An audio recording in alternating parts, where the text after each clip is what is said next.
Welcome to Amrita S academy. మరి మహాభారతం చూస్తున్నాం. మహాభారతంలో ఉన్నటువంటి పర్వాలు 18 శ్లోకాలు, లక్ష శ్లోకాలు, 18 పర్వాలు ఉన్నటువంటి మహాభారతాన్ని సంస్కృతంలో రచించినది వేద వ్యాసుడు, తెలిసిందే. ఓకే, మరి ఇటువంటి సందర్భంలో ఆదిపర్వం గురించి చూసాం. ఈ ఆదిపర్వం అయిన తర్వాత నెక్స్ట్ రెండవది ఏది అంటే ఈ సభాపర్వం అని చెప్పేసి అన్నాం. సో రెండవది, ఓకే, ఈ రెండవది ఏది అంటే సభాపర్వం అని చెప్పేసి అన్నాం. సో ఇందులో మరి చూద్దాం. ధృతరాష్ట్రుడు పాండవులు ఎప్పుడైతే లక్క ఇంటి నుంచి బయటపడి అలా క్షేమంగా చేరుకున్నారనే విషయం తెలిసిందో, ఇటువంటి సందర్భంలో విదురుడు ధృతరాష్ట్రునితో చెప్పడం, భీష్ముడు ధృతరాష్ట్రుడితో చెప్పడం, పాండవులను వెనక్కి రప్పించాలని, అదే రకంగా సగం రాజ్యాన్ని పాండవులకు, సగం రాజ్యాన్ని నీ కుమారులకు ఇమ్మని ఎప్పుడైతే భీష్ముడు చెప్పడం జరిగిందో, విదురుడు కూడా సలహా ఇవ్వడం జరిగిందో, ఇటువంటి సందర్భంలో పాండవులను తిరిగి రప్పించినట్లుగా తెలుస్తుంది. విదురుడి చేత విదురుని పంపి పాండవులు హస్తినాపురం చేరారు. ఇదే పర్వం, ఇది సభాపర్వము. సభా పర్వము అని చెప్పేసి అన్నాం. సభాపర్వం. పాండవులు హస్తినాపురం చేరారు. ఈ పాండవులు హస్తినాపురం చేరడం అనేది జరిగింది. హస్తినాపురం, ఈ హస్తినాపురం చేరారు. ఓకే, వీళ్లను సాధారణంగా ఆహ్వానించిన వాళ్ళు విదురుడు, ధృతరాష్ట్రుడు, భీష్ముడు మొదలైన వాళ్ళందరూ కూడా సాధారణంగా వీళ్ళని ఆహ్వానించినట్లుగా తెలుస్తుంది అని చెప్పేసి అని అన్నాం. ఇటువంటి సందర్భంలో మనం ఖాండవ వన దహనం గురించి చూసాం. అగ్నిదేవుడు కడుపులో ఏదో రోగం వచ్చిందని దీన్ని నయం చేసుకోవడానికి ఖాండవనంలో ఔషధి మొక్కలన్నీ ఉన్నాయని, నేను వాటిని ఆరగిస్తే ఆ వ్యాధి నయమవుతుంది అని ఇలా ఖాండవ దహనానికి నాంది పలికిన వాడు అగ్నిదేవుడు అని అన్నాం. ఎప్పుడైతే అగ్నిదేవుడు అలా అన్నాడో, ఇంద్రుని వనం, ఇంద్రునికి చాలా ఇష్టమైనటువంటి వనం ఈ ఖాండవ వనం. మరి ఇంద్రుడు ఊరికే ఉంటాడా? ఇటువంటి సందర్భంలో ఇంద్రుడు వర్షాన్ని కురిపించాలి, అగ్నిని ఆపాలి, ఆరిపోయాలి అని అనుకున్నాడు. ఇటువంటి సందర్భంలో అక్కడున్నటువంటి శ్రీకృష్ణ అర్జునులను వచ్చి కోరుకున్నవాడు అగ్నిదేవుడు. నాకు ఎలాగైనా సహకరించండి ఈ ఖాండవన దహనంలో అని చెప్పి కోరుకుంటే, అప్పుడు మాతో ఆయుధాలే లేవే, మేము మీకెలా సహాయపడగలం అన్నది కృష్ణుడు. దీనికి అగ్నిదేవుడు, నేను ఆయుధాలన్నీ సమకూరుస్తాను మీకు అని అన్ని ఆయుధాలు సమకూర్చాడు. ధనస్సు, విల్లంబులేమో అర్జునుడికి, శ్రీకృష్ణుడికి ఆయుధాలు, రథం ఇవన్నీ కూడా సమకూర్చడం అనేది జరిగింది. ఇటువంటి సందర్భంలో అర్జునుడు మొత్తం అంతా కూడా పైన ఒక చుక్క పడకుండా తన అస్త్రాలతో మొత్తం కప్పివేశాడు. ఓకే, అలా ఖాండవ వనం అనేది దహనమైంది. కానీ అందులో నుంచి బయలుపడి బయటికి వచ్చిన వాడు, ఓకే, దేవశిల్పి మయుడు, మయాసురుడు అన్నాము లేదా మయుడు అని అన్నాము. ఖాండవనంలో, ఓకే, పాండవులు, శ్రీకృష్ణుడు, అర్జునుడు, శ్రీకృష్ణుడు, అర్జునుడు అగ్నిదేవునికి సహకరించారు. అగ్నికి సహకరించారు దేంట్లో? ఖాండవ వన దహనంలో. ఈ ఖాండవ వన దహనంలో సహకరించారు. ఓకే, శ్రీకృష్ణుడు, అర్జునుడు. ఇటువంటి సందర్భంలో ఆ ఖాండవనంలో బతికి బయటపడినటువంటి దేవశిల్పి ఎవరన్నట్లయితే మయాసురుడు. ఈ మయుడు అని అన్నాం లేదా మయాసురుడు అని చెప్పేసి అన్నాం. దేవశిల్పి ఖాండవనంలో, ఖాండవ వన దహనం నుండి బయల్పడిన దేవశిల్పి. ఓకే, బయటకు వచ్చిన దేవశిల్పి. ఓకే, ఈ దేవశిల్పి పేరే మయుడు లేదా మయాసురుడు అని అన్నారు. మయాసురుడు లేదా ఇతనికి ఏమని అన్నారు? మయుడు అని చెప్పేసి పిలిచారు. మయుడు అని లేదా మయాసురుడు అని అన్నారు. ఈ మయుడు శ్రీకృష్ణుని వద్దకు వచ్చి ఓకే, వాయుదేవుని యొక్క ఆజ్ఞ మేరకు ఆ శ్రీకృష్ణుడికి వచ్చి మీకేం కావాలి, నేనేదో మీకు సహాయం చేయాలని అనుకుంటున్నాను, ఆజ్ఞాపించండి, మీకు ఏ రకంగా నేను సహాయపడగలను అని చెప్పి ఈ మయాసురుడు అడిగినప్పుడు శ్రీకృష్ణుడు నువ్వు ఏమి ఇవ్వగలవు మనకు అని అంటే అర్జునుడు కూడా అదే మాట అనడం జరిగింది. లేదు లేదు, నేను మీకు ఏదో ఒకటి సహకరించాల్సిందే అంటే ఈ పాండవులకు ఇచ్చినటువంటి అర్ధరాజ్యంలో ఖాండవ ప్రస్థం అనేది ఉంది అన్నాం. ఈ ఖాండవ ప్రస్థంలో మరి చూసినట్లయితే మరి ఒక పెద్ద భవనాన్ని ఏర్పాటు చేసి ధర్మరాజుకు అదే రకంగా వీళ్ళు పాండవులకు అని చెప్పి కోరడం అనేది జరిగింది, చెప్పడం జరిగింది శ్రీకృష్ణుడు అని చెప్పేసి అన్నాం. దీంతో మరి ఈ మయాసురుడు ఈ ఖాండవ ప్రస్థమే ఖాండవ ప్రస్థంలో ఉన్నవాళ్ళు, సో వీళ్ళంతా పాండవులు అని చెప్పేసి అన్నాం. ఇది ఇంద్రప్రస్థంగా మారినట్లుగా తెలుస్తుంది. రాజధాని ఏది అంటే ధర్మరాజును రాజుగా చేశారు. దేనికి? సగం రాజ్యానికి. సగం రాజ్యమేమో వాళ్లకు, సగం రాజ్యమేమో వీళ్లకు, ఇలా ఉన్నట్లుగా తెలుస్తుంది అని చెప్పేసి అన్నాం. ఇక రాజధాని ఏది అంటే ఖాండవ ప్రస్థం. పాండవుల రాజధాని ఖాండవ, ఓకే, ప్రస్థం అని చెప్పేసి అన్నాం. ఖాండవ ప్రస్థం, ఈ ఖాండవ ప్రస్థం అనేది రాజధాని అయినట్లుగా తెలుస్తుంది అని చెప్పేసి అన్నాం. ఈ ఖాండవ ప్రస్థం అని అన్నాం రాజధాని. మరి ఇటువంటి సందర్భంలో శ్రీకృష్ణుడు ఎప్పుడైతే ఈ మయాసురుడు లేదా మయుడికి చెప్పడం జరిగిందో, నీవు ఒక అతిపెద్ద అతి సుందరమైనటువంటి భవనాన్ని, రాజమందిరాన్ని కట్టి ఇవ్వాలి అని చెప్పేసి అన్నప్పుడు ఈ దేవశిల్పి దానికి అంగీకరించడం జరిగింది. ఈ మయాసురుడు దీన్ని నిర్మాణానికి మయాసురుడు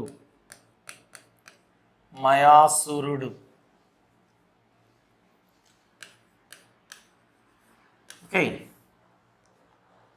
ఈ అద్భుతమైనటువంటి ఈ ప్యాలెస్ అంటే రాజమందిరం, ఈ అద్భుతమైనటువంటి రాజమందిరాన్ని నిర్మాణం చేయడానికి మయాసురుడు రాజమందిరాన్ని నిర్మాణానికి పూనుకున్నాడు. ఈ రాజమందిరాన్ని నిర్మించడానికి పూనుకున్నాడు. మరి ఇటువంటి సందర్భంలో ఇతడు మైనాక పర్వతం పైకి వెళ్ళినట్లుగా తెలుస్తుంది. ఈ మైనాక పర్వతం దగ్గర ఉన్నటువంటి సరోవరం, ఓకే, బిందు సరోవరం అని చెప్పేసి అన్నాం. అందులో మణిమాణిక్యాలన్నీ కూడా అద్భుతంగా ఉన్నట్లుగా తెలుస్తుంది. అవన్నీ తీసుకురావడం జరిగింది ఈ భవన నిర్మాణానికి. ముఖ్యంగా ధర్మరాజు పరిపాలన చేస్తున్నటువంటి ఈ సభ ధర్మరాజుది. ఓకే, అలా మరి రాజమందిరాన్ని నిర్మాణానికి మైనాక పర్వతం పైకెళ్ళి మైనాక పర్వతం పైనున్న బిందు సరోవరం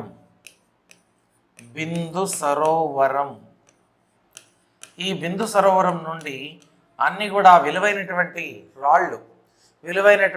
రాళ్ళు మణిమాణిక్యాలు ఇవన్నీ కూడా తీసుకురావడం అనేది జరిగింది. మణిమాణిక్యాలు, ఈ మణిమాణిక్యాలు, ఈ మణిమాణిక్యాలను తీసుకొచ్చినట్లుగా తెలుస్తుంది అని చెప్పేసి అన్నాం. ఎక్కడి నుంచి తీసుకురావడం జరిగింది? బిందు సరోవరం అని చెప్పేసి అన్నాం.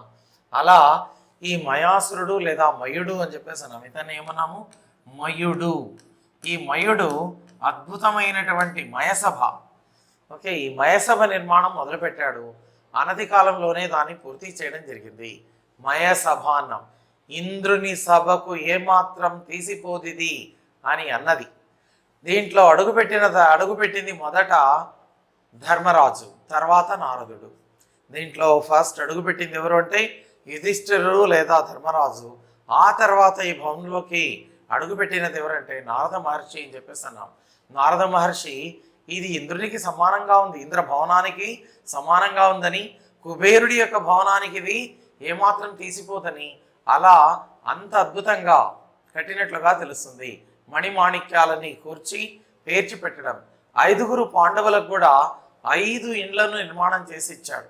5 సుందరమైనటువంటి భవనాలను ఏర్పాటు చేసి నిర్మాణం చేసి ఇచ్చినది మయూరుడు అని చెప్పేసి అని అన్నాం. ఎందుకంటే అక్కడ సహకరించారు కాబట్టి, కాలిపోకుండా దగ్గరికి వస్తే ఆదుకున్నారు కాబట్టి, అలా ఈ మయూరుడు అనేటువంటి దేవశిల్పి దీన్నంతా నాంది పలికినట్లుగా తెలుస్తుంది అని చెప్పేసి అన్నాం. ఈ మయసభను ఏర్పాటు చేశాడు. దీని ఏమని అన్నాడు? మయసభ. దీనికి పెట్టిన పేరేమిటి అంటే మయసభ అని పేరు పెట్టాడు. ఈ మయసభ చాలా పెద్దగా కట్టినట్లుగా తెలుస్తుంది. ఖాండవ ప్రస్థంలో మరి చూసినట్లయితే దీని పొడవు 150 యోజనాలట. ఓకే, అక్కడి నుంచి మనం రామాయణంలో చూసింది ఆ సముద్రం యొక్క ఇది ఎంత అంటే 100 యోజనాలు అయితే దీని పొడవే 150 యోజనాలు, వెడల్పు 100 యోజనాలు, ఎత్తు 5 యోజనాలు ఉన్నట్లుగా దీన్ని నిర్మాణం చేసినట్లుగా తెలుస్తుంది.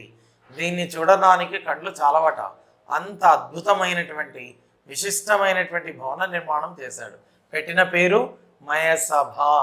దీని పొడవు, మయసభ పొడవు ఎంత అంటే పొడవు 150 యోజనాలు అని అన్నారు. యోజనాలు. వెడల్పు మరి చూసినట్లయితే ఈ వెడల్పు అనేది 100 యోజనాలు అని చెప్పేసి అన్నారు. ఎత్తు మరి చూసినట్లయితే 5 యోజనాలు అని అన్నారు. 5 యోజనాలు. ఇలా ఇంత సుందరమైనటువంటి భవనాన్ని, ఓకే, చూస్తే ఏమో ఉంటే లేనట్లు, లేకుంటే ఉన్నట్లు కనిపించేటటువంటి అత్యంత సుందరమైన భవనాన్ని ఏర్పాటు చేయడం జరిగింది అని చెప్పేసి అన్నాం. ఎక్కడ? ఖాండవ ప్రస్థం. ఈ ఖాండవ ప్రస్థమే ఏమైంది? ఇంద్రప్రస్థంగా మారింది అని చెప్పేసి అంటున్నాం. గుర్తుందా? ఇదంతా కూడా మరి జరిగింది. ఇటువంటి సందర్భంలో మరి నారదుడు రావడం జరిగింది. ఈ మయసభలో అందరూ ప్రవేశించారు. ఇక తర్వాత ఫస్ట్ మరి ధర్మరాజు, తర్వాత నారదుడు, ఆ తర్వాత అందరూ కూడా మరి వెళ్ళినట్లుగా తెలుస్తుంది. వెళ్ళి చూశారు. అదే రకంగా శ్రీకృష్ణుడు కూడా హస్తినాపురం రావడం అనేది జరిగింది. శ్రీకృష్ణుడు కూడా హస్తినాపురం రావడం జరిగింది అని చెప్పేసి అన్నాం. ఇటువంటి సందర్భంలో నారదుడు ఏమని అన్నాడంటే, పితృలోకంలో ఉన్నటువంటి మీ తండ్రిని చూశానని, మీ తండ్రిని పాండురాజును చూశాడని, మీ కుమారుల గురించి అంతా విచారించాడని, అదే రకంగా మరి రాజసూయాగం చేస్తే బాగుంటుంది కదా అని చెప్పేసి పేర్కొన్నట్లుగా తెలియజేయడం జరిగింది. ఎవరు? నారద మహర్షి. ఎవరితో? ధర్మరాజుతో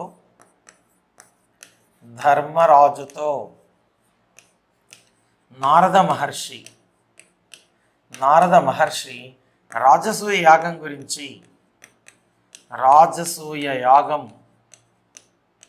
గురించి పేర్కొన్నాడు. చేస్తే బాగుంటుంది కదా అని చెప్పేసి.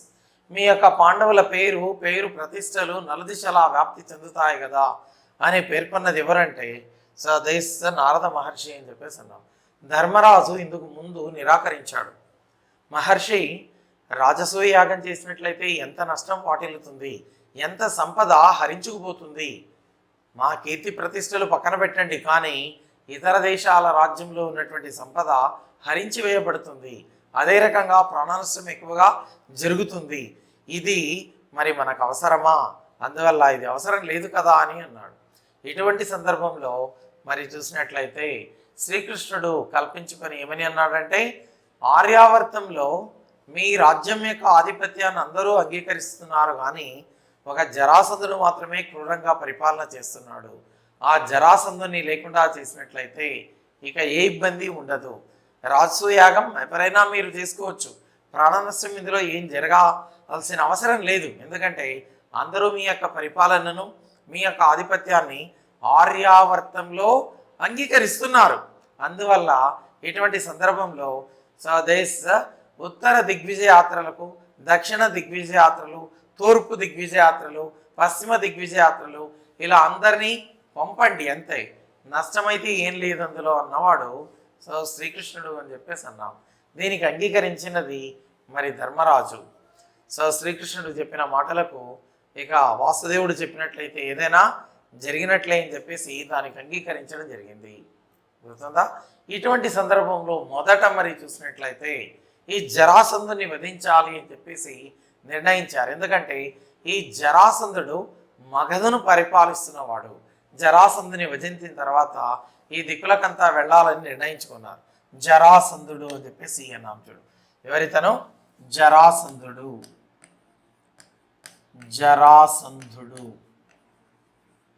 ఈ జరాసంధుడు మగధకు పాలకుడు, మగధ రాజ్య పాలకుడు. ఇతని యొక్క క్రూర పాలనకు యాదవులు రాజ్యాన్ని వదిలేసి వెళ్ళిపోయారు. యాదవులంతా కూడా రాజ్యాన్ని వదిలి వెళ్ళినట్లుగా తెలుస్తుంది. అనేక మంది రాజులను పట్టి జైల్లో పెట్టాడు. చాలామంది రాజులను బంధించి రాజులను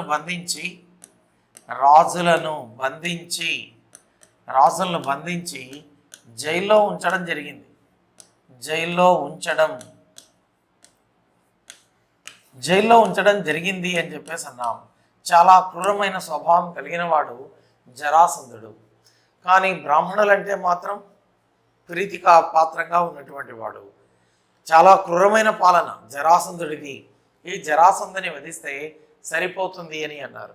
మరి ఈ జరాసంధుని యొక్క ఇతని యొక్క తండ్రి పేరు మరి చూస్తే బృహద్రథుడు. ఇతని యొక్క తండ్రి బృహద్రథుడు అని చెప్పేసి అన్నాం. బృహద్రథుడు తండ్రి పేరు ఏమిటి? బృహద్రథుడు. ఈ బృహద్రథుడికి సంతానం లేదు.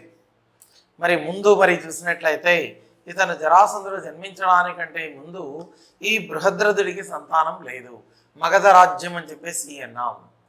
ఓకే, ఈ మగధ రాజ్యం వీళ్లకు సంతానం లేదు. ఎవరికి? బృహద్రథుడికి. ఒక ముని గురించి తపస్సు చేసినట్లుగా తెలుస్తుంది. ఒక మునిని గురించి తపస్సు చేస్తే ఆ ముని ప్రత్యక్షమై నీకు పుత్ర సంతానం కలుగుతుంది అని చెప్పేసి ఒక పండునివ్వడం జరిగింది. ఓకే, ఒక పండును బృహద్రథుడికి నీ భార్యకి అని చెప్పేసి అలా ఒక పండునివ్వడం అనేది జరిగింది. ఇక్కడ తీసుకెళ్ళి ఇద్దరు భార్యలు బృహద్రథుడికి మరి ఇద్దరు భార్యలు అని అన్నాం. ఇద్దరు భార్యలు అని చెప్పేసి అని అన్నాం. ఇద్దరు భార్యలు. అందువల్ల మొదటి భార్య చేతికి ఆ పండునిచ్చాడు. ఈ మునీశ్వరుడు చెప్పినట్లుగా ఓకే, ఒక పండుని ఇస్తే ఈ పండును తీసుకెళ్ళి మరి భార్యకి ఇస్తే భార్య ఏం చేసిందంటే సగం పండు తిని సగం తన స్వాతికి ఇచ్చింది. ఓకే, గుర్తుందా? ఇలా మరి ఇద్దరూ షేర్ చేసుకున్నారు ఆ పండును. ఇటువంటి సందర్భంలో పుట్టిన కుమారుడు సగం పుట్టడం జరిగింది. ఒక కుమారుడు సగం శరీరం ఈమెకు సగం శరీరం ఆమెకు పుట్టడం జరిగింది. ఓకే, ఇటువంటి సందర్భంలో ఏంటి ఇలా కలిగింది? సగమే ఉంది, శరీరంలో సగభాగమే కనిపిస్తుంది. ఈమె కూడా శరీరంలో, ఆ పిల్లవాడి శరీరంలో సగభాగమే కనిపిస్తుంది అని చింతపడ్డారు. మరి ఇటువంటి సందర్భంలో ఏం చేయాలని చెప్పేసి దూరంగా పెట్టారు. ఈ రెండు శరీరాలను తన యొక్క దీంతో రెండును కలిపింది జరా అనేటటువంటి రాక్షసి. జరా అనేటటువంటి రాక్షసి. అందువల్ల ఇతనికి జరాసంధుడు అని పేరు పెట్టారు. జరా అనే రాక్షసి ఏం చేసిందంటే ఈ రెండు శరీరాలను ఒకటిగా చేసింది. అందువల్ల ఇతనికి వచ్చిన పేరు జరాసంధుడు. జరా అనే రాక్షసి. ఓకే, రెండు భాగాలను కలపడం వల్ల జరా అనే రాక్షసి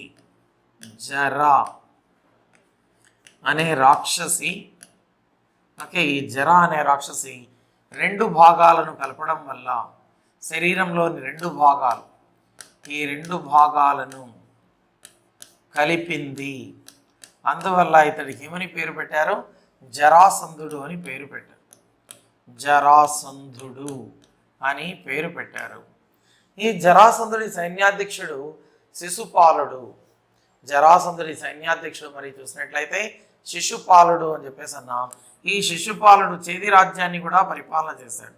శిశుపాలుడు అని చెప్పేసి అన్నాం. ఈ శిశుపాలుడు గుర్తుందా?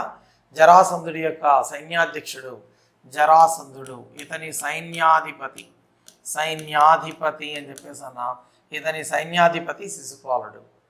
ఇలా మరి జరాసంధుడు మరి చూస్తే ఈ క్రూరమైనటువంటి పాలన, దీంతో ప్రజలంతా కూడా చాలామంది యాదవులు బెంబేలెత్తిపోయి రాజ్యాన్ని వదిలి ఎక్కడో ఒక చోట ఉందామని వెళ్ళడం జరిగింది. అందువల్ల శ్రీకృష్ణుడు ఏమని అన్నాడంటే ఈ జరాసంధుని గాన వధించినట్లయితే ఆర్యావర్తంలో ఇంకెవరిని నువ్వేం చేయాల్సిన పని లేదు. రాజసూయ యాగం అనేది అద్భుతంగా జరుగుతుంది ధర్మనందన అని చెప్పేసి పేర్కొన్నట్లుగా తెలుస్తుంది ధర్మరాజుతో. ఇటువంటి సందర్భంలో మరి జరాసంధుని ఎలా వధించాలంటే శ్రీకృష్ణుడు ఏమన్నాడు? నాతో భీమ అర్జునులను తీసుకెళ్తాను, భీముడిని అర్జునుడిని నాతో తీసుకెళ్తాను, ఇతన్ని వధించే బాధ్యత నాదే అని అన్నాడు. మరి ఇటువంటి సందర్భంలో శ్రీకృష్ణుడు జరాసంధుడు ఉన్నటువంటి మగధ సామ్రాజ్యం గిరివ్రజపురం, ఈ గిరివ్రజం అని చెప్పేసి అని అన్నాం, అక్కడికి మగధకు వెళ్ళాలి, మగధ రాజ్యానికి వెళ్ళాలి. వీళ్ళు ఏమని అన్నారంటే శ్రీకృష్ణుడు ఇతని వద్దకు మనం బ్రాహ్మణ వేషంలో వెళ్ళాలి. ఓకే, జరాసంధుడిని వధించడానికి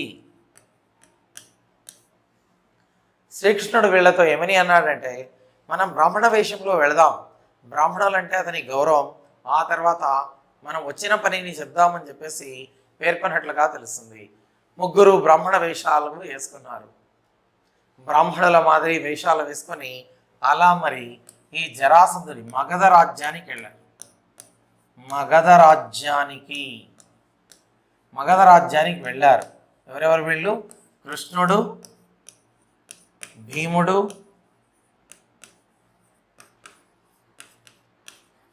అదే రకంగా అర్జునుడు ఇలా వెళ్ళారు. ఏ వేషంలో? బ్రాహ్మణుల వేషంలో, బ్రాహ్మణుల ఈ వేషంలో వెళ్ళారు. బ్రాహ్మణుల వేషంలో వెళ్ళినట్లుగా తెలుస్తుంది. జరాసంధుడిని వధించడానికి మరి మగధ రాజ్యానికి వెళ్ళడం జరిగింది. కృష్ణుడు, భీముడు, అర్జునుడు వీళ్ళు. ఓకే, గిరివ్రజపురం. ఈ గిరివ్రజపురానికి వెళ్ళినప్పుడు మరి రాజాస్థానంలో ఉన్నాడు జరాసంధుడు. బ్రాహ్మణులను సాదరంగా ఆహ్వానించాడు. బ్రాహ్మణులు అంటే గౌరవం కాబట్టి అలా ఆహ్వానించాడు. ఆహ్వానించిన తర్వాత మరి ఏం కావాలి అని అడిగినప్పుడు నీతో యుద్ధం చేయాలని వచ్చామని అన్నారు. నీతో యుద్ధానికి సిద్ధమై వచ్చాం, అందువల్ల మరి యుద్ధం చేయగలవా అని అడిగితే బ్రాహ్మణులతో నేను చేసేది ఏంటి? యుద్ధం నేను చేస్తానా? బ్రాహ్మణులతో నేను యుద్ధం చేయను అని అన్నాడు. మేము బ్రాహ్మణులను కాదు అని చెప్పేసి తమ నిజస్వరూపాలు తెలియజేశారు. శ్రీకృష్ణుడు, భీముడు, అర్జునుడు అని చెప్పేసి అని అన్నాం. ఓకే, ఇటువంటి సందర్భంలో మరి చూస్తే శ్రీకృష్ణుడితో ఈ గోవుల కాపరితో నేను యుద్ధం చేయడమా? నేను చేయను అని అన్నాడు. వీడు చూస్తే చిన్నవాడు నాకంటే, ఈ అర్జునుడు వీడు కూడా నాకు సరిపోవడందువల్ల ఈ అర్జునుడితో కూడా నేను చేసేది ఏం లేదు. ఇక నాకు సమవుజ్జి ఈ భీముడే, వీనితోనే నేను యుద్ధం చేస్తాను, మిమ్మల్ని ఓడిస్తానని చెప్పేసి అలా మాటల్ని చెప్పినవాడు జరాసంధుడు. ఇటువంటి సందర్భంలో ఈ భీమ జరాసంధ యుద్ధం, వీళ్ళిద్దరి మధ్య ఆ పోరాటం అనేది 14 రోజులు జరిగింది. ఓకే, జరాసంధ భీముల మధ్య. ఓకే, ఈ జరాసంధ భీముల మధ్య 14 రోజులు జరిగింది. 14 రోజులు. ఓకే, గదాయుద్ధం, ముష్టి యుద్ధం ఇలా జరిగినట్లుగా తెలుస్తుంది. గదాయుద్ధం, ఈ గదాయుద్ధము, అదే రకంగా ముష్టి యుద్ధం, ద్వంద్వ యుద్ధం, సో ఇవన్నీ కూడా మరి జరిగినట్లుగా తెలుస్తుంది అని చెప్పేసి అన్నాం. గదాయుద్ధం, ముష్టి యుద్ధం ఇవన్నీ జరిగాయి. ఎన్ని రోజులు? 14 రోజులు. ఓకే, భీముడు బలశాలి. ఓకే, జరాసంధుడు కూడా బలశాలి. అయితే భీముడు ఏం చేస్తున్నాడు? కాళ్ళు పట్టుకొని, జరాసంధులు కాళ్ళు పట్టుకొని చీల్చి, రెండింటిని ఇలా చీల్చివేసి, మధ్యకు చీల్చివేసి ఒకదాన్ని ఇటు ఒకదాన్ని అటు వేస్తున్నాడు. మళ్ళీ రెండు వచ్చి అతుక్కుంటుంది. ఓకే, అలా వస్తున్నాయి, అతుక్కుంటున్నాయి. మరి ఎన్నిసార్లు చేసినా ఇలాగే జరుగుతుంది. జరాసంధుడు మళ్ళీ బతుకుతున్నాడు, మళ్ళీ వస్తున్నాడు. ఇటువంటి సందర్భంలో శ్రీకృష్ణుని వైపు చూశాడు. ఇలా అయితే నేనేం చేయగలుగుతాను? వీని శరీరాన్ని 2 ముక్కలుగా చేసి, 2 భాగాలుగా చేసి విసిరివేసినప్పటికీ కూడా వీని శరీరం అతుక్కుంటూ ఉంది అని చెప్పి అనే భావనతో కృష్ణునికి నమస్కరించి కృష్ణుని వైపు చూశాడు. కృష్ణుడు మరి చూపించాడట, నువ్వు శరీరాన్ని ఇలా చీల్చి ఇది ఇటువైపే వేస్తున్నావు, ఇది ఇటువైపే వేస్తున్నావు. అలా కాకుండా శరీరాన్ని చీల్చిన తర్వాత అపసవ్య దిశలో వేయాలి. అంటే కుడిది ఎడమకేయాలి, ఎడమది కుడికేయాలి. అపసవ్య దిశలో నువ్వు విసిరి వేయట్లేదు అని చెప్పేసి శ్రీకృష్ణుడు అప్పుడు భీముడికి ఉపదేశించాడు. ఎలా అన్నట్లయితే చూపించాడు అపసవ్య దిశ. సో సూక్ష్మంగా నువ్వు ఇలా వేస్తున్నావు, ఇలా కాదు వేయాల్సింది, ఇలా వేయాలి అని చెప్పి చూపిస్తే శరీరాన్ని చీల్చి అపసవ్య దిశలో విసిరివేసిన వాడు భీముడు. అప్పటికి ఆ 2 అతుక్కోలేకపోయాయి. అలా జరాసంధుని వధ అనేది జరిగినట్లుగా తెలుస్తుంది. ఓకే, ఈ జరాసంధుని వధించిన తర్వాత శ్రీకృష్ణుడు, భీముడు, అర్జునుడు అతడి యొక్క మాణిక్య రథంలో హస్తినకు చేరారు. ఓకే, వీళ్ళు ముష్టి యుద్ధం అనేది జరిగింది. ఇందులో జరాసంధుని వధించాడు భీముడు. జరాసంధుడు భీముడి చేత వధించబడ్డాడు. ఓకే, వధించబడ్డాడు అని చెప్పేసి అన్నాం. భీముని చేత వధించబడ్డాడు ఈ జరాసంధుడు. భీముడి చేత విజయం సాధించిన వాడు భీముడు అని చెప్పేసి అన్నాం. ఇలా ఎప్పుడైతే ఇదైపోయిందో మాణిక్య రథం, ఈ మాణిక్య రథంతో మరి రథంలో బయలుదేరి హస్తినకు చేరిన వాళ్ళు శ్రీకృష్ణుడు, అర్జునుడు, అదే రకంగా భీముడు అని చెప్పేసి అన్నాం. ఓకే, ఈ మయాసురుడు మరి నిర్మాణం చేసినటువంటి మయసభ, ఈ మయసభలో పెట్టాడు. మయసభ అని చెప్పేసి అన్నాం. ఓకే, సో భీమునికి పెద్ద గదనిచ్చాడు ఈ మయాసురుడు. గదను బహుమతిగా సో ఇచ్చినట్లుగా తెలుస్తుంది. దేవదత్తం అనే శంఖాన్ని అర్జునుడికి ఇచ్చాడు మయాసురుడు. ఓకే, సో వాటితో మరి వీళ్ళంతా మరి వచ్చినట్లుగా తెలుస్తుంది. ఓకే, గుర్తుందా ఇప్పుడు? సో ఇలా మరి వీళ్ళంతా కూడా రావడం జరిగింది అని చెప్పేసి అన్నాం. శ్రీకృష్ణుడు, ఓకే, అర్జునుడు, భీముడు, అర్జునుడు, శ్రీకృష్ణుడు, భీముడు, అర్జునుడు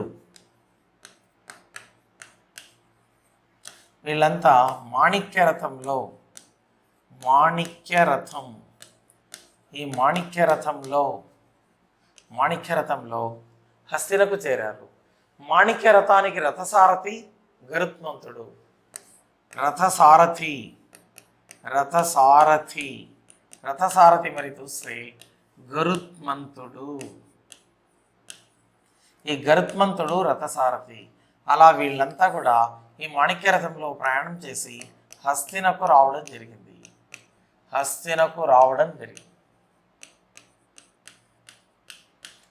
ఓకే, హస్తినకు రావడం జరిగింది అని చెప్పేసి అని అన్నాం. గుర్తుందా? ఇటువంటి సందర్భంలో ఇక రాజసూయం చేయొచ్చు. రాజసూయానికి అందరినీ దిక్కుకొకరిని పంపారు. 4 తమ్ముళ్లను 4 దిక్కులకు పంపిన వాడు ధర్మరాజు.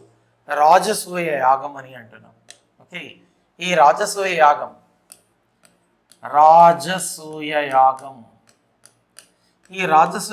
కోసం సోదరులను 4 దిక్కులకు పంపడం జరిగింది. 4 దిక్కులకు పంపించాడు ధర్మరాజు అని అన్నాం. రాజసూయాగం కోసం సోదరులు 4 దిక్కులకు విజయ యాత్రలు, ఓకే, దిగ్విజయ యాత్రలు చేస్తురమ్మని ఈ దిగ్విజయ యాత్రలకు పంపడం జరిగింది.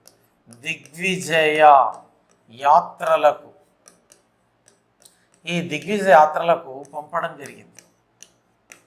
ఓకే, పంపడం జరిగింది అని చెప్పేసి అని అన్నాం. ఎవరు పంపింది? సోదరులను పంపడం.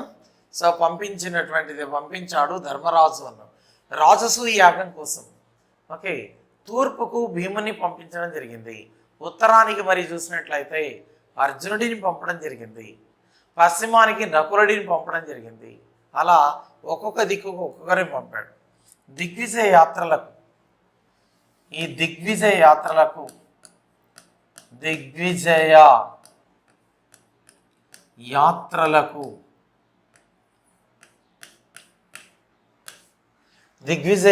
మరి చూసినట్లయితే ఈ దిగ్విజయ యాత్రలకు ఒక్కొక్కరిని ఒక్కో వైపు తూర్పుకు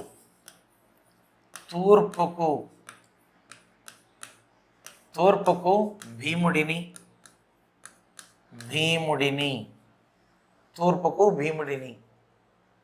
పశ్చిమానికి నకులుడిని పశ్చిమానికి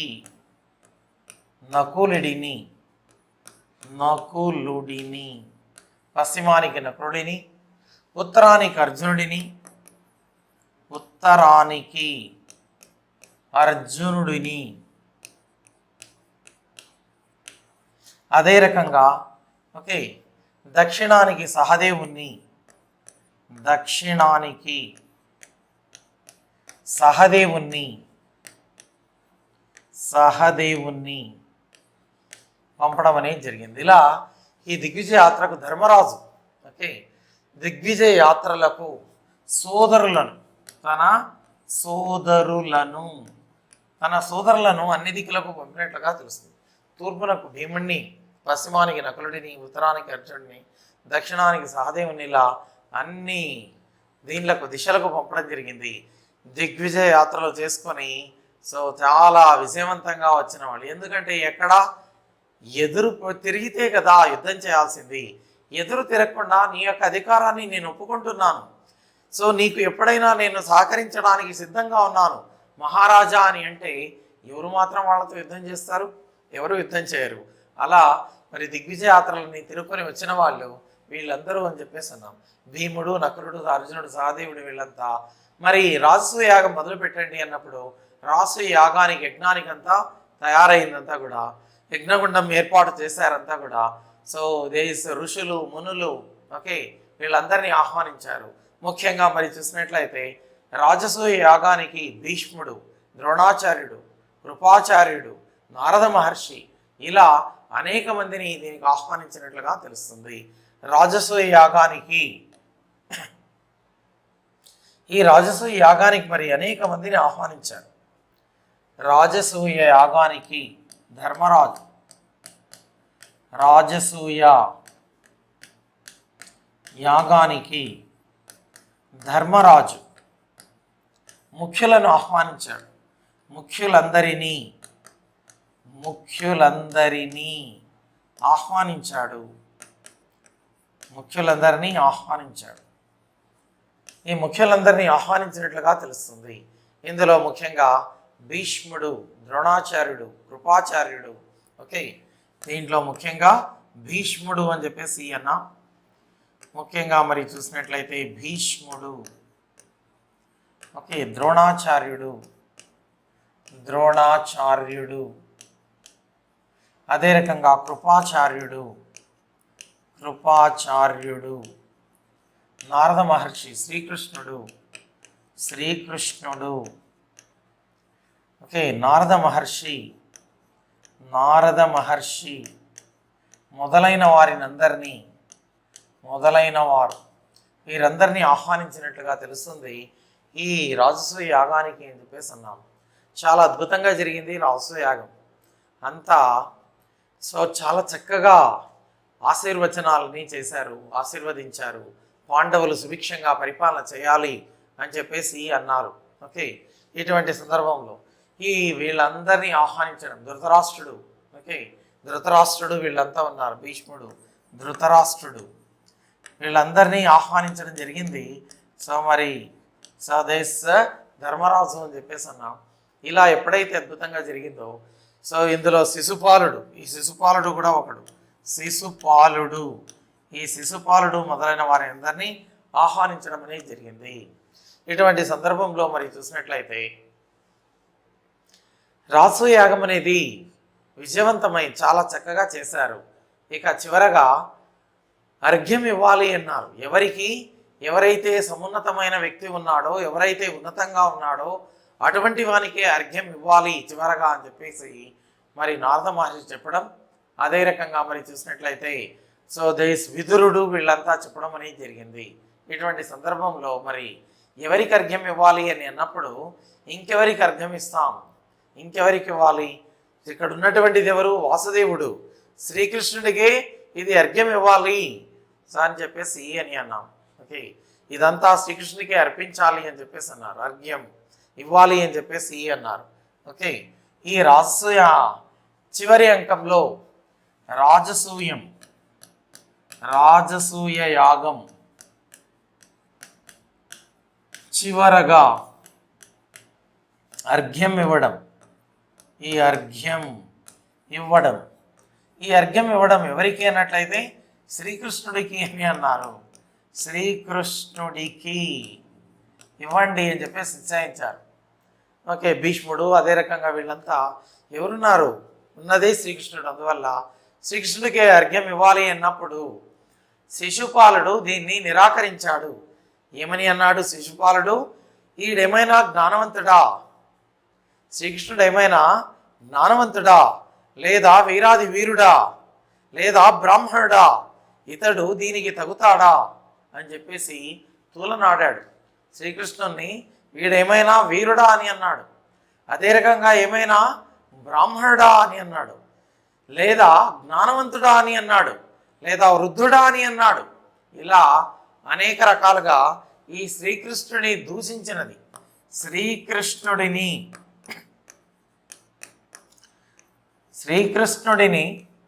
ఓకే దూషించినది ఈ శిశుపాలుడు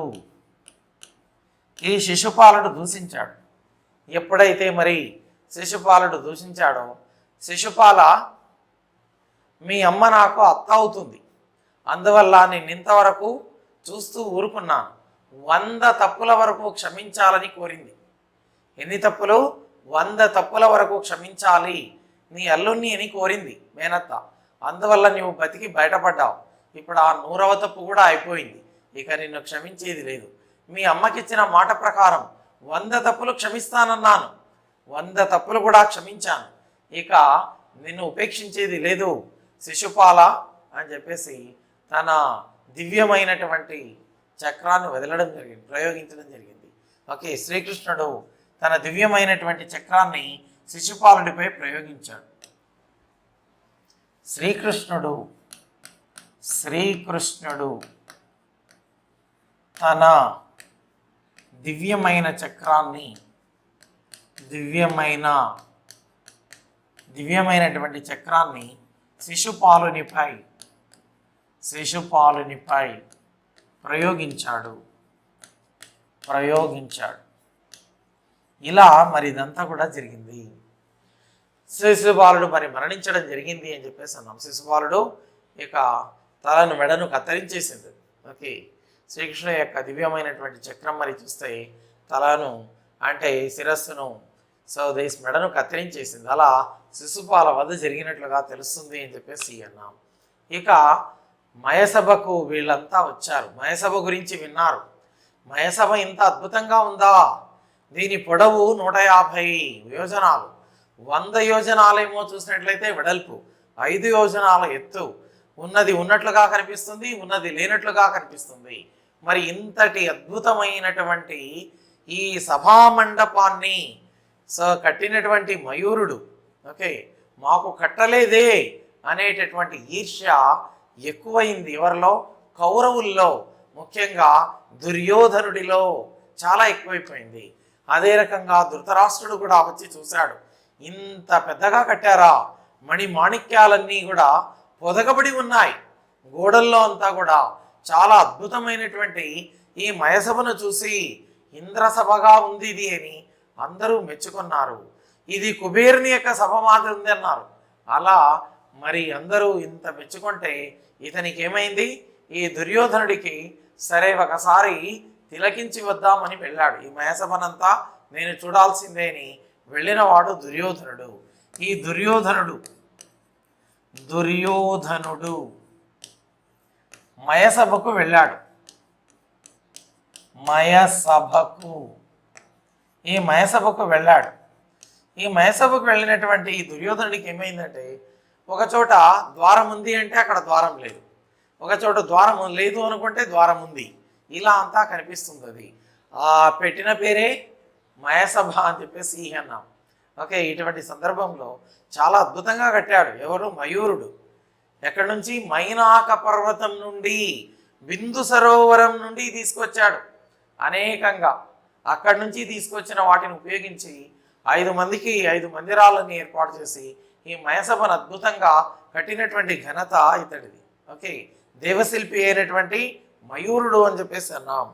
సో ఇలా ఎప్పుడైతే ఈ దుర్యోధనుడు ఇలా చేశాడో, ఇటువంటి సందర్భంలో ఒకసారి వెళ్ళడానికి వెళ్ళి ద్వారం ఉందనుకున్నాడు, వెళ్ళడానికి వెళ్తే ద్వారం లేదు, అక్కడ తలకు తగిలించుకున్నాడు. ఏంటి ఇలా అయిపోయింది అని చెప్పేసి మనసుకు బాధ కలిగింది. ఇలా కట్టారా వీళ్ళు అని చెప్పేసి. మరొకసారి నీళ్లు లేవనుకుంటే నీళ్లున్నాయి, నీళ్లు లేవు అనుకుంటే అక్కడ నీళ్లున్నాయి. ఓకే, ఉన్నాయనుకుంటే నీళ్లు లేవు. సరస్సులాగా కనిపిస్తుంది, సరస్సు లేదు. మరి ఇలా ఇదంతా ఎంత అద్భుతం అని చెప్పేసి అనుకున్నాడు. ఇక కాలు పెట్టబోయి ఈ నీళ్ళల్లో కాలు పెట్టేశాడు. లేవనుకొని కాళ్ళు పెడితే నీళ్లు ఉన్నాయి. అంత వేసుకున్నటువంటి వస్త్రాలన్నీ కూడా తడిసిపోయాయి. అంతఃపుర కాంతలు దీన్ని చూశారు. దుర్యోధనుడు ఇలా నీళ్ళల్లో పడిపోవడం, బట్టలన్నీ తడిచిపోవడం, ఈ దృశ్యాన్ని అంతఃపుర కాంతలు చూశారు. అంతఃపుర కాంతలు చూస్తే మరి ఏమని అన్నారు? నవ్వారు. ఇటువంటి సందర్భంలో అక్కడికి వచ్చిన ఆమె ద్రౌపది వాళ్ళను వారించింది. ఇలా తప్పు కదా, మరి తెలిసి తెలియక ఒకసారి అలా జరుగుతుంటుంది, దానికి మనం నవ్వకూడదు, పరిహాసం చేయకూడదు అని చెప్పేసి వారించింది. వారించేటప్పుడు వాళ్ళేమో వెళ్ళిపోయారు, అంతఃపుర కాంతలు వెళ్ళిపోయారు. మరి అక్కడే ఉండి వారించినటువంటి ద్రౌపదిని చూశాడు. అంటే ఈమెనే కదా నన్ను చూసి నవ్వింది అనే భావన ఎవరిలో ఏర్పడింది? దుర్యోధనులో ఏర్పడింది. ఈ అంతఃపుర కాంతలు, అంతఃపుర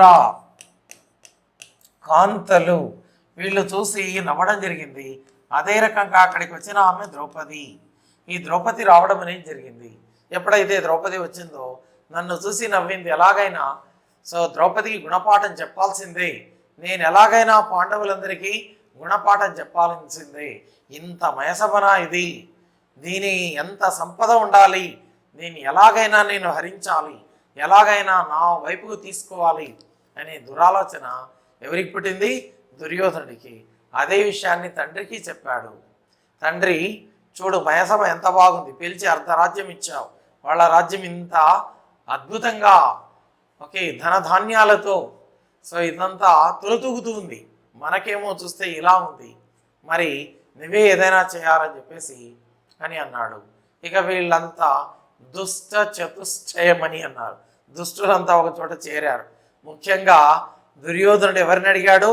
మామా శకుని, నువ్వే చెప్పాలి, ఏం చేయాలి, ఈ పాండవులందరినీ అవమానం చేయాలి, ముఖ్యంగా ద్రౌపదికి అవమానం జరిగి తీరాలి. నన్ను చూసి నవ్వింది, కానీ నవ్వింది అంతఃపుర స్త్రీలు, ద్రౌపది నవ్వలేదు. ఇలా నన్ను చూసి నవ్వింది కాబట్టి పరాభవం జరిగి తీరాల్సిందే. శకుని మామ నువ్వు చెప్పు అన్నాడు. దీనికి మరి శకుని చెప్పింది ఏంటి అంటే, జూదం. ధర్మరాజుకు జూదం అంటే ఇష్టం. ఈ జూదంలో వాళ్ళని ఓడించేసి వాళ్ళవన్నీ లాక్కుందాం, వాళ్ళ యొక్క రాజభవనం, వాళ్ళకున్న భవనాలు అన్నీ మొత్తం లాక్కుందాం, నీకేం భయం లేదు అని చెప్పేసి దుర్యోధనుడికి చెప్పినవాడు మరి శకుని. దీంతో మనం ఎలా పిలుస్తాం ధర్మరాజును? జూదానికి రమ్మని మనం పిలిస్తే ఈ ధర్మనందుడు వస్తాడా? ధర్మనందుడు రాదు. ఎవరు చెప్తే వస్తాడు? మీ నాన్న ధృతరాష్ట్రుడు పిలిస్తే వస్తాడు. అందువల్ల ధృతరాష్ట్రునికి అన్ని విషయాలు తెలియజేయనివ్వు అని దుర్యోధనుడికి చెప్పడం. దుర్యోధనుడు అంటే వల్ల మాలిన ప్రేమ ధృతరాష్ట్రునికి. మరి దుర్యోధనుడు వెళ్ళడం, ఇవన్నీ చెప్పడం జరిగింది. నన్ను ఇలా అవమానం చేసింది తండ్రి, నాకు మరి నువ్వే చేయాలి అన్నప్పుడు మరి మయసభ కంటే ఉన్నతమైనటువంటి సభను ఏర్పాటు చేశాడు. మయసభలాగే ఉండాలి, ఇది నిర్మాణం చేయండి అని చెప్పేసి ఇంద్రప్రస్థంలో నిర్మాణం చేయించిన వాడు ధృతరాష్ట్రుడు. ఈ ధృతరాష్ట్రుడు నిర్మాణం చేశాడు. ఇటువంటి సందర్భంలో ఈ ధృతరాష్ట్రుడు పెద్ద సభా మండపాన్ని, రాజభవనాన్ని నిర్మాణం చేశాడు. ధృతరాష్ట్రుడు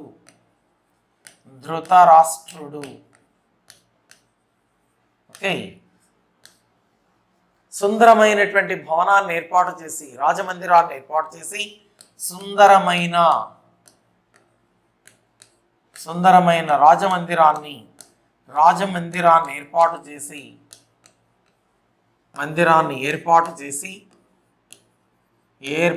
చేసి విదురుడిని పంపించి ధర్మరాజును పిలిపించడం జరిగింది. ఎవరు? విదురుడిని పంపించి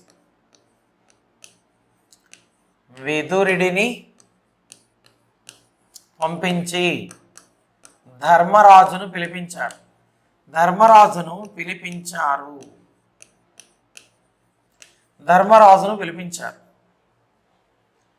ఇలా మరి ధర్మరాజును పిలిపించిన తర్వాత ధృతరాష్ట్రుడు చెప్పాడు, వీళ్ళేదో జూదం ఆడాలని అనుకుంటున్నారు నీతో, మరి నీకు సమంజసమేనా అని అడిగినప్పుడు విదురుడు, జూదం వద్దు, దీనివల్ల నష్టమే కానీ దీనివల్ల ఏం లాభం ఉంది, దట్టు వీళ్ళంతా సోదరులు, నీ తమ్ముడి కొడుకులు వీళ్ళు, నీ కొడుకులు వీళ్ళు, మరి వీళ్ళ మధ్య ఎందుకు ఈ జూదమని అన్నవాడు విదురుడు. దానికి లేదు, సరదాగా ఆడితే బాగుంటుంది అంటున్నారంటే, సరదాకైతే వద్దు, ఏదైనా పందెం పెట్టుకుని ఆడితేనే దానికి ఒక ఆసక్తి ఉంటుంది అన్నవాడు శకుని. నిజమే మామ నువ్వు చెప్పింది అన్నవాడు దుర్యోధనుడు. దీనికి అంగీకరించిన వాడు ధర్మనందనుడు. ఓకే, ఇలా మరి చూసినట్లయితే ఈ జూదంకు పిలిచారు, పాచికలాట అని అంటారు. ఓకే, దీన్ని ఏమంటారు? పాచికలాట, చెస్, జస్ట్ లైక్ చెస్ అని చెప్పేసి అన్నాం. ఈ పాచికలాట మాదిరి, పాచికలు.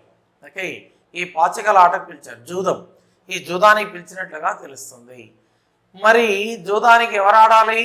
ఇక్కడేమో ధర్మరాజు ఉన్నాడు, పాండవుల వైపు నుంచి ఉన్నది ధర్మరాజు. కౌరవుల వైపు నుండి దుర్యోధనుడు ఏమన్నాడు, మామా నువ్వున్నప్పుడు నేనేలా ఆడతాను, నువ్వే ఆడాలి అన్నాడు. శకుని మాయ అంతా. ఓకే, ఈ శకునిని చూపించి నా తరఫున మా శకుని మామ ఆడతాడన్నాడు. ఈ శకుని మొదటే ఓకే స్వదేశ అన్యాయానికి పేరుగాంచినవాడు. ఈ శకుని మరి ఆడమని జరిగింది. ఇటువంటి సందర్భంలో మాణిక్యాలు ఉన్నటువంటి మాణిక్య కుండలాలు మొదలైన వాటిని పణంగా పెట్టినవాడు, అంటే దానికోసం జూదం కోసం పెట్టినవాడు దుర్యోధనుడైతే, మాణిక్య హారాన్ని పెట్టినవాడు ధర్మరాజు. ఓకే, మాణిక్య కుండలాలు మొదలైన వాటిని పెట్టినవాడు ఇతనైతే, మాణిక్య హారాలు పెట్టినవాడు ధర్మరాజు. ఇలా పోటీ, గెలిస్తే ఇది గెలిస్తే ఇది. ఒకసారి అయిపోయింది, ఓటమి పాలయ్యాడు, మాణిక్య హారాలు వెళ్ళిపోయాయి. రెండవసారి ఇంకోటి వెళ్ళిపోయింది, మూడవసారి భవనం వెళ్ళిపోయింది, నాలుగవసారి ఏముంది పెట్టడానికి? మరి దుర్యోధనుడు ఏమన్నాడు, తమ్ముళ్ళు ఉన్నారు కదా, తమ్ముళ్ళను పెట్టు అన్నాడు. తమ్ముళ్ళను పెట్టాడు, భీముడు, అర్జునుడు అందరూ ఓడిపోయారు. మరి ఇటువంటి సందర్భంలో చివరికి అన్నీ పోగొట్టుకున్నారు జూదంలో. ఈ జూదంలో మరి చూసినట్లయితే ఓకే జూదంలో ఓకే శకుని ధర్మరాజులు ఆడారు. శకుని అదే రకంగా ధర్మరాజు. ఈ ధర్మరాజు మొత్తం పోగొట్టుకున్నాడు. ధర్మరాజు మొత్తం పోగొట్టుకున్నాడు.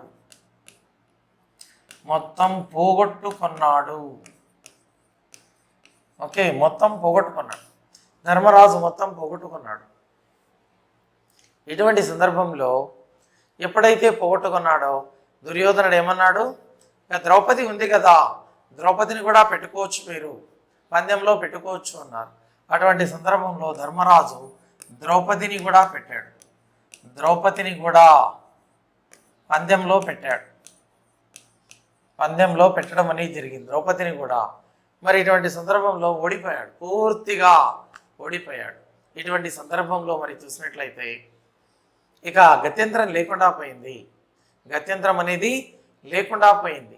ద్రౌపది వద్దకు వార్త పంపారు, నీ భర్త ధర్మరాజు ఓడిపోయాడు, నిన్ను కూడా పణంగా పెట్టి ఓడిపోయాడు, నువ్వు ఈ సభకు రావాల్సింది అని చెప్పేసి పిలిచారు. సభా మందిరంలోకి రావాలని అంటే ద్రౌపది ఏమని ప్రశ్న అడిగిందంటే, అతను ఓడిపోయిన తర్వాత నన్ను పెట్టి పందెం కాసాడా, లేదా నన్ను మొదట పందెం పెట్టి తర్వాత ఓడిపోయాడా, ఆ విషయాలన్నీ తెలుసురమ్మని చెప్పేసి అనేది.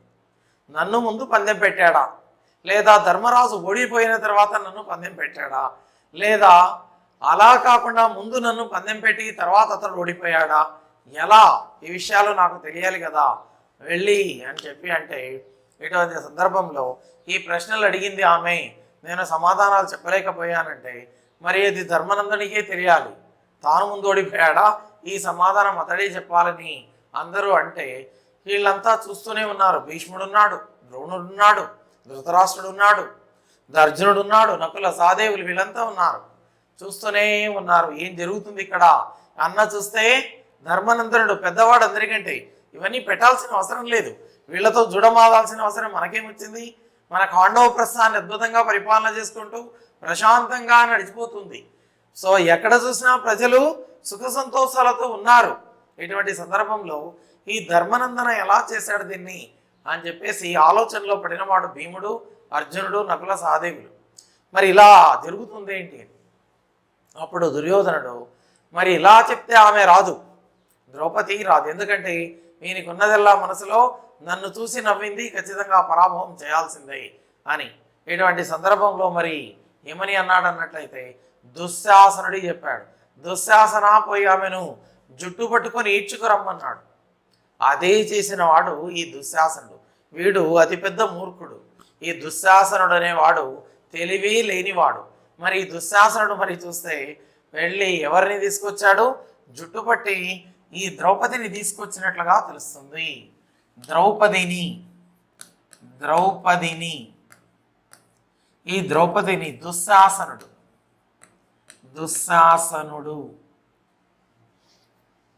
ఓకే, ఈ దుశ్శాసనుడు ఓకే ఈ సభకు తీసుకురావడం జరిగింది. సభకు ఎలా తీసుకొట్టాడు? జుట్టుపట్టి. ఈ జుట్టుపట్టి ఈడ్చుకురావడం అనేది జరిగింది. సభికులంతా చూస్తున్నారు. భీముడు ఉగ్రుడైపోయాడు. దుశ్శాసనాన్ని ఎదను చీల్చి పడేస్తాను అని చెప్పేసి లేశాడు. ఇది పందెంలో ఓడిపోయారు, నువ్వు మాట్లాడకూడదు, ఊరుకుండు అన్నవాళ్ళు ఈ దుర్యోధన. ఈ పందెంలో పందెం కాశాడు కదా, మరి మీ వాళ్ళంతా నా వాళ్ళైనట్లే కదా, నాకు దాసీలైనట్లే కదా, అందువల్ల నువ్వు మాట్లాడకూడదు భీమా అన్నవాడు ఇతడు. ఇటువంటి సందర్భంలో మరి చూసినట్లయితే అర్జునుడు లేశాడు. కానీ భీష్ముడు, ద్రోణాచార్యులు వీళ్ళు చూస్తూనే ఉన్నారు, కానీ ఏమీ చేయలేకపోయారు. ఇటువంటి అంటే ఒక ఉన్నతమైనటువంటి స్త్రీకి మరి ఇలా పరాభవం జరుగుతుంటే చూసుకుంటూనే ఉన్నారు వీళ్ళంతా. ఏం జరుగుతుందనే ఉన్నారు. ఎందుకంటే వీళ్ళన్నీ ఓడిపోయాడు కదా ధర్మరాజు అనే ఆలోచనలో ఉన్నవాడు ధృతరాష్ట్రుడు. ఈ ధృతరాష్ట్రుడు ఉన్నట్లుగా తెలుస్తుంది. ఇటువంటి సందర్భంలో మరి ఈమె ఏమో దుఃఖిస్తూ ఉంది, నన్ను ఈ సభలో కాపాడే వాళ్ళే లేకుండా పోయారా ఏంటి అని చెప్పేసి ఆమె. ఇటువంటి సందర్భంలో ఈ దుర్యోధనుడు తన తొడను తూరో చూపించి రా ఇక్కడ కూర్చుందురా అని చెప్పి పిలిచాడట. ఎవరిని? ద్రౌపదిని. ఎడమ తొడను చూపించి ఇక నీ స్థానం ఇక్కడ అని చెప్పేసి అన్నాడట. అంటే నిన్ను నేను తీసుకెళ్ళిపోతానని చెప్పేసి అలా అన్నవాడు ఈ దుర్యోధనుడు. దీంతో ఎక్కడ లేని కోపం వచ్చిన భీముడు ఏ తొడనైతే చూపించావో తొడను విరగ్గొట్టి నీకు బుద్ధి చెప్పకపోతే నేను భీముని కాదు అని మాట ఇచ్చాడట. ఇలా ఇదంతా జరిగితే ఇక దుర్యోధనుడు ఏమన్నాడు? ఓకే, వస్త్రాపహరణ అని చెప్పేసి అన్నాడు. ఇక వస్త్రాన్ని తీయండి అని అన్నాడు. ద్రౌపది కట్టుకున్నటువంటి చీరను లాగండి అని చెప్పేసి ద్రౌపది వస్త్రాభరణం అని చెప్పేసి అన్నాం. ఈ ద్రౌపది వస్త్రాభరణం చేయండి అని చెప్పేసి అంటే ఈ దుశ్శాసనుడు మరి చీర పట్టి లాగడం మొదలుపెట్టాడు. ఆమెను ఓకే నిశ్చేష్టాలుగా చేయాలని, వివస్త్రం చేయాలని, నిండు సభలో వివస్త్రం చేసి అవమానించాలని చెప్పేసి అలా కుట్ర పన్నాడు ఈ దుర్యోధనుడు. దుశ్శాసనుడు మరి చూస్తే ఆ చీర పట్టుకు లాగుతున్నాడట. ఓకే, ద్రౌపది యొక్క వస్త్రాభరణం అని అన్నాం. ద్రౌపది వస్త్రాభరణం ఓకే. ఇలా మరి ఆ చీర పట్టుకొని లాగుతుంటే భీముడు, అర్జునుడు వీళ్ళంతా చూస్తున్నారు, కానీ ముందుకెళ్లే పరిస్థితిలో కనిపించలేవు. ఇటువంటి సందర్భంలో శ్రీకృష్ణుని ప్రార్థించింది. శ్రీకృష్ణుని ద్రౌపది, అన్నా ఎక్కడున్నావు? నీ చెల్లెలేమో ఇక్కడ ఇంత బాధకు గురి అవుతుంటే నీవేమో మరి ఎక్కడో ఉంటే ఎలా అవుతుంది, సాధ్యమవుతుంది, మరి నాకు సహకరించావా అని చెప్పి అలా శ్రీకృష్ణుని ప్రార్థించింది. మరి శ్రీకృష్ణుడు మరి దేవుడు. ఇటువంటి సందర్భంలో మరి ఎంత లాగిన కొద్దీ ఓకే చీర గుట్టలు గుట్టలుగా పడుతుందట, కానీ అయిపోవట్లేదు. అలసిపోయి పడిపోయాడు. ఈడు దుశ్శాసనుడు లాగి లాగి లాగి అలసిపోయి చెమటలు పట్టి కింద పడిపోయాడట. ఇది ఏంటి ఇలా జరుగుతుంది అని చెప్పేసి కింద పడిపోయాడు. దీన్నంతా గమనించిన వాళ్ళు భీష్ముడు, అదే రకంగా మరి ద్రోణాచార్యుడు, ధృతరాష్ట్రుడు వీళ్ళంతా ఏంటిది మరి ద్రౌపది వస్త్రాభరణం ఇలా అంతా తీసిస్తుంటే, వివస్త్రం చేస్తుంటే ఎంత లాగినప్పటికీ కూడా చేత అవ్వట్లేదు, పడిపోయాడు. వీడు బలవంతుడే, క్రూరుడు, దుశ్శాసనుడు. దుశ్శాసన అనే పేరే ఉంది. ఓకే, మరి ఇటువంటి సందర్భంలో వీడు ఇలా అయ్యాడంటే ద్రౌపది మరి సామాన్యురాలు కాదు, పతివ్రత. అదే రకంగా మరి చూసినట్లయితే పుణ్యస్త్రీ అని చెప్పేసి అలా భావించిన వాడు ధృతరాష్ట్రుడు. ఈమె నిజంగా దైవశక్తి కలిగిన ఆమె. లేదంటే వీడు దుశ్శాసనుడు అలా వస్త్రాన్ని తీస్తూ ఉంటే ఇలా వివస్త్రం చేయాలనుకుంటే ఎంత లాగినా ఇంత గుట్టలు గుట్టలుగా పడుతుంది. ఈ చీర ఇంత ఎత్తు పడిపోయింది, లాగిన చీర అయినా వస్తూనే ఉంది చీర.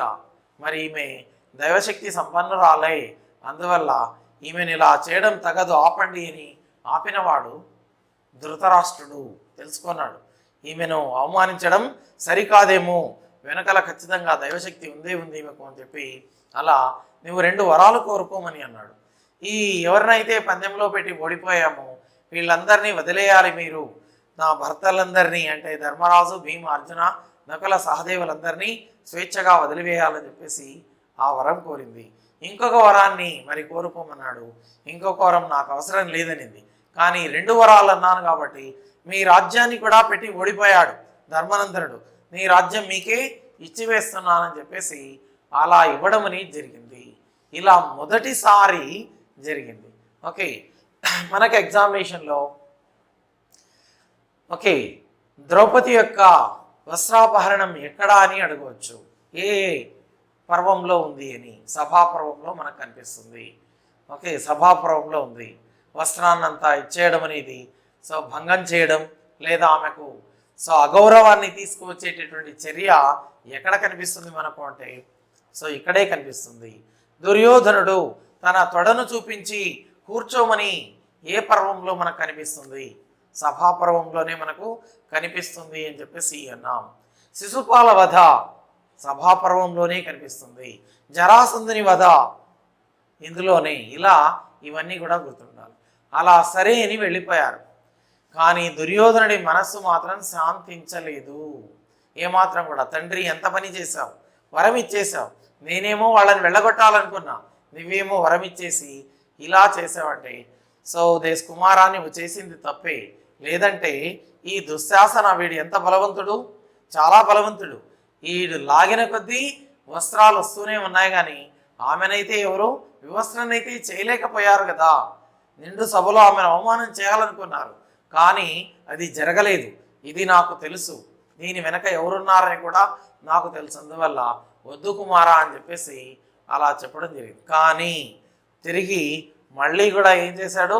మళ్ళీ కూడా కుట్ర చేశాడు. దుర్యోధన, శకుని, కర్ణ వీళ్ళంతా చేరి ఎలాగైనా పాండవులను పంపించేయాలని చెప్పేసి మళ్ళీ ధర్మరాజును ఈసారి ఓడిపోయావు కదా, ఓకే ఈసారి ఓడిపోయావు కదా, మరి కౌరవుల పైన గెలవాలని లేదా అని చెప్పేసి ధర్మనందుడికి అంతా ఎక్కించేశారు.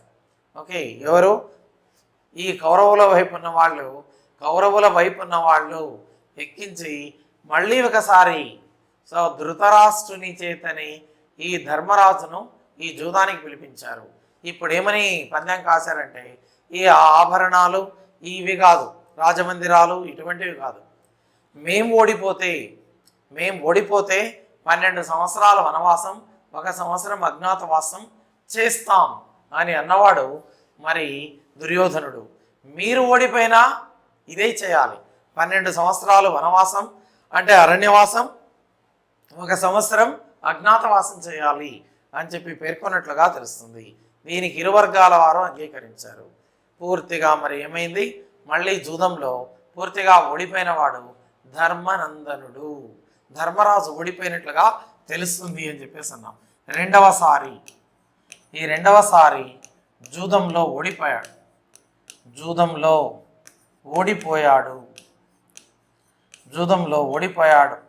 ఓకే, జూదంలో ధర్మరాజు రెండవసారి కూడా ఓడిపోయాడు. మరి దీనికి కారణం మరి చూసినట్లయితే ఎలాగైనా ప్రాణనష్టాన్ని ఆపాలని కోరుకున్నవాడు ఈ ధర్మరాజు. ఆస్తి నష్టం, సంపద నష్టం ఇవన్నీ ఆపాలి. వ్యాస మహర్షిని కలిస్తే వ్యాస మహర్షి ఏమన్నాడు? మీ అన్నదమ్ముల మధ్య మరి చూసినట్లయితే అన్నదమ్ముల మధ్య రక్తపాతం జరుగుతుంది 13 సంవత్సరాలు. మరి 13 సంవత్సరాలు ఇది అలాగే ఉంది అని అన్నప్పుడు ఈ 13 సంవత్సరాలు ఎక్కడైనా ఉంటే పోతుంది కదా అని భావించిన వాడు ధర్మరాజు. ఇది నాపచ్చు కదా. అందుకే మరి కావాల్సింగానే మరి అన్నీ ఓడిపోయి అడవికి వెళ్ళడానికి, అంటే మేము అడవుల్లో ఉంటే వీళ్ళు వీళ్ళు ఊరికే ఉంటారు, మనకు మధ్య ఏం జరగదు, ప్రాణనష్టం జరగదు కదా అని భావించినట్లుగా తెలుస్తుంది. అలా సో వీళ్ళంతా రెండవసారి ఓడిపోయిన తర్వాత తల్లిని విదురుడితో పెట్టాడు, కుంతీదేవిని. ఓకే, సో ఇది చూసినట్లయితే ఈ కుంతీదేవిని మరి చూసినట్లయితే విదురుని వద్ద పెట్టి వీళ్ళంతా వనవాసానికి 12 సంవత్సరాల అరణ్యవాసం, 1 సంవత్సరం అజ్ఞాతవాసానికి మరి హస్తినాపురం ముఖద్వారానికి రావడం జరిగింది. అప్పుడు విదురుడు మళ్ళీ ధృతరాష్ట్రుని కోరాడట, ధృతరాష్ట్ర మరి చూడు, ఇలా పాండవులు వెళ్ళిపోవడం నీకేమైనా సబబుగా అనిపిస్తుందా? నీ తమ్ముని కుమారులే కదా వాళ్ళు, మరి కనికరించి మళ్ళీ వాళ్ళని వెనక్కి పిలిచి వాళ్ళ రాజ్యాన్ని వాళ్ళకి ఇచ్చేస్తే వాళ్ళ రాజ్యం వాళ్ళు పరిపాలన చేసుకుంటారు, మీ రాజ్యాన్ని మీ వాళ్ళు సో పరిపాలన చేస్తారని చెప్పినప్పటికీ కూడా ధృతరాష్ట్రుడు వినలేదు. అలా వనవాసానికి వెళ్ళినట్లుగా తెలుస్తుంది అని చెప్పేస్తున్నాం. ఎన్ని సంవత్సరాలు? 12 సంవత్సరాల అరణ్యవాసం, 1 సంవత్సరం అజ్ఞాతవాసం. ఓకే, సో ఇలా పాండవులు జూదంలో ఓడిపోయి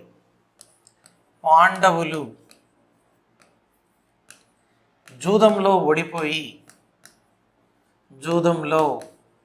ఓడిపోయి ఈ జూదంలో ఓడిపోయి ఓకే 12 సంవత్సరములు అరణ్యవాసం, 12 సంవత్సరం అరణ్యవాసం, 1 సంవత్సరం అజ్ఞాతవాసానికి